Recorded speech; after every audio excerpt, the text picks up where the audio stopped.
বর্তমান নাম জান্নাতুল ফেরদৌস, পূর্ব নাম বৈশাখী রানী পাল। ইসলাম ধর্মের প্রতি আকৃষ্ট না হওয়ার কোনো সুযোগ নেই, কারণ এটাই সত্য ধর্ম এবং কেউ যদি সত্য সন্ধানী হয়, আল্লাহ নিজে চ্যালেঞ্জ ছুড়ে দিছে, এটাই সত্য, এটা তাকে গ্রহণ করতেই হবে।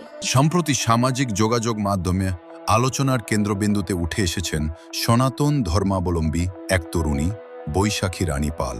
বিভিন্ন ভিডিও ও পোস্টে দেখা যায় তিনি স্বেচ্ছায় ইসলাম ধর্ম গ্রহণ করেছেন।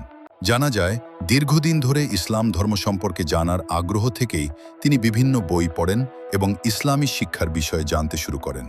ধীরে ধীরে ইসলাম ধর্মের প্রতি তার গভীর আগ্রহ জন্ম নেয়। পরবর্তীতে নিজের ইচ্ছায় তিনি ইসলাম গ্রহণের সিদ্ধান্ত নেন। ইসলাম গ্রহণের পর তার নতুন নাম রাখা হয়েছে জান্নাতুল ফেরদৌস। কিছু ভিডিওতে তিনি নিজেই বলেছেন, কোনো চাপ বা প্ররোচনায় নয়, বরং নিজের বিশ্বাস ও উপলব্ধি থেকেই তিনি এই সিদ্ধান্ত নিয়েছেন।